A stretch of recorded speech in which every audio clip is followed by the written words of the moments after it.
பெசன்ட் நகரில் பீச்சுக்கு போகலாம் அப்படின்னு சொல்லிட்டு ரெடி ஆனோங்க. சரி அப்படியே பெசன்ட் நகர் பீச்னால நம்மளுக்கு வந்து ஞாபகம் வருது ஃபஸ்ட்டு அஷ்டலட்சுமி கோவில் தானே.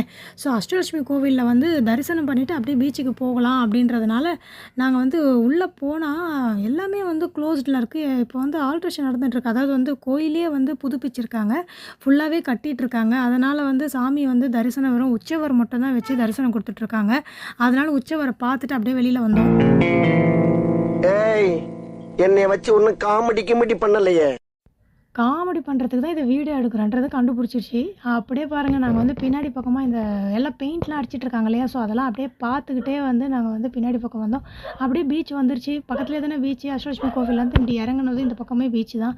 அதனால் பீச்சில் வந்து பாருங்கள், கிளைமேட்டு செம்மையாக இருக்குது. நல்லா 5:30 மணிக்கு மேலே வர ஆக போகுது. நான் அதனால் இருட்டா இல்லை மழை வர இருட்டான்னு ஒன்றுமே புரியலை. இருந்தாலும் மழைலாம் வரவே வரக்கூடாது அப்படின்ற ஒரு நினப்போடையே வந்து நான் தைரியமாக விளையாடிட்டு இருக்கோம். மழை வராதுன்னு நினச்சே நாங்கள். பேச்சாடா பேசுன, கொஞ்சம் நெஞ்ச பேச்சா பேசுன. என்ன பேசி என்னங்க, நாங்கள் என்ன நினச்சாலும் மழை வந்துட்டு தான் மறு வேலை பார்த்தது. ஃபஸ்ட்டு உடனே வந்து மழை வந்துருச்சு. சரி, ஒரு ஒரு 1/2 ஹவர்லேருந்து ஒரு 1 ஹவர் கிட்ட வரைக்கும் மழையாகவே இருந்தது. சரி, அதனால் அப்படியே அங்கே ஓரமாக நின்றுட்டோம். அதுக்கப்புறமா பாருங்கள், இந்த பக்கமாக அதாவது இந்த அஷ்டலட்சுமி கோவில்கிட்ட இருக்கிற பீச்சிலேருந்து ஒரு கொஞ்சம் தூரம் ஒரு 10 மினிட்ஸ் வாக்கபிள் அப்படியே ஒரு மாதிரி சந்து மாதிரி போகுது. அது மாதிரி போனாலே வந்து சர்ச் இருக்கு இல்லையா, பெசன்ட் நகர் சர்ச், அதுக்கு பக்கத்தில் தான் வந்து பெரிய பீச் அப்படின்ற மாதிரி சொன்னாங்க.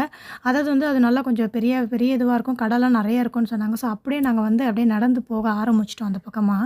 இது என்ன பிரமாதம், இது விட பெசலைட் ஒண்ணு இருக்கு.